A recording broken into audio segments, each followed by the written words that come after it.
Yes. Good morning this afternoon. Kuna issue kidogo ambazo nimeitwa hapa ni uweze kujibu, tuone kama itatusaidia, because these are the things that affect us or they have been affecting us in the past few weeks, and this is regarding demonstrations that we have been experiencing, and especially in the Eastlands, part of Nairobi, and a few parts in the countryside. So nitachukua maswali kidogo kwa mwenzangu hapa ambaye anataka kujua mambo kadha wa kadha.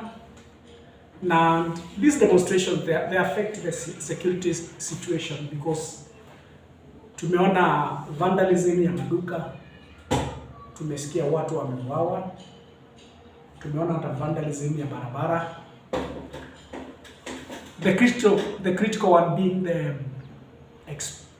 expressway, which was vandalized. We saw people throwing flower pots, destroying the fencing, the ones that separates the expressway and the normal way. We have seen all this, and these things affect us economically, and there are other far-reaching effects. So I want to invite my friend to ask some of the questions so that we can be able to tackle them, and we can be able to deliberate them in our own way to see really what are the cons and pros, and whether really we need these demonstrations. Over to you, Vincent. Okay, as you have heard, I'm Vincent, and the point of discussion today is about demonstrations. Mr. Paul, do you really think that we need to demonstrate? Yeah, first and foremost, I would like to say that demonstrations are allowed in the Constitution. So this is something that we cannot take away from people. Neither can we criminalize or outlaw demonstrations. But we should ask ourselves, what are these demonstrations which are captured and allowed in the Constitution? Okay. Yeah, demonstrations are allowed so long as they are peaceful protests that are without violence, and the demonstrators should not be armed or carry any weapon within them or with them. But what we have seen in the recent past, we have seen people vandalizing, we have seen demonstrators throwing stones to policemen. We have seen even some of the demonstrators even attacking peaceful people who are going a long way with their businesses. And I can say to that extent, we can't really say these are peaceful demonstrations.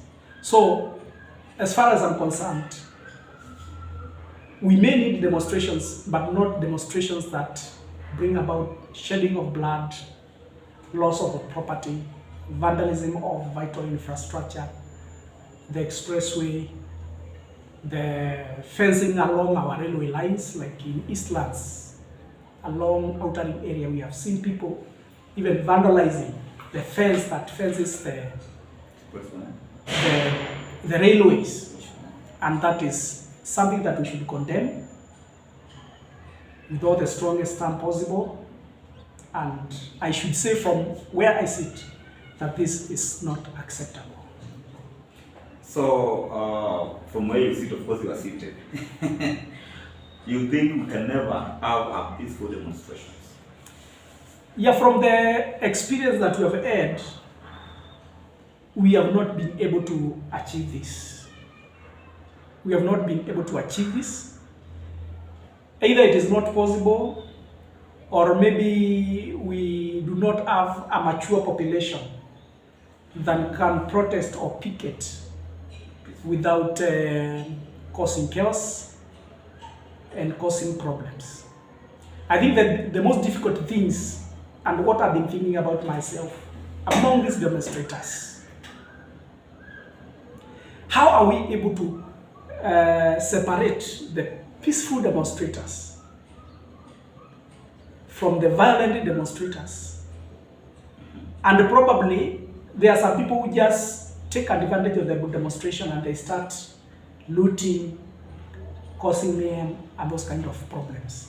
So during, from what I get from you, during the demonstrations, you have thieves, you have peaceful demonstrators. You think you still have some peaceful demonstrators amongst the demonstrating group? Based on the past experience, you can't really say whether those who stole were not part of the demonstrators. Right. Probably there are those people who want these demonstrations because it creates a chance or a room for them to loot or to steal from people. Okay. Yeah, so as far as I'm concerned, I think there are people who want the demonstrations so long as within in the course of the demonstrations, they will be able to steal and to loot. So is it a demonstration versus poverty? Because if someone goes to steal, that means maybe he's poor. Also, is it poverty making them to steal? Or as a country, what do you think we can do it best? We are going to the demonstrations and maybe we curb the poverty part of it. I think these demonstrations, these are people who are trying to pass some message. Yeah. And I think we have a lot of avenues whereby we can pass this message. Right. We have the representatives of the people, who are the parliamentarians, those people who are elected to represent the people. And when you elect people, it means that you have given them responsibility.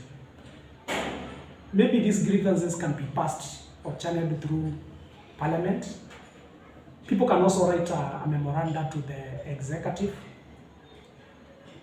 And then obviously the executive has responsibility to listen to the people, to see what they want, and they can address it directly. Okay. Yes. So what are the areas that have been affected by the demonstrations? Yeah, we have seen that these demonstrations, they are only done, or they only happen in the, I should say they only happen at the low settlement areas. Actually, tumeziona kule Mathare, Eastlands.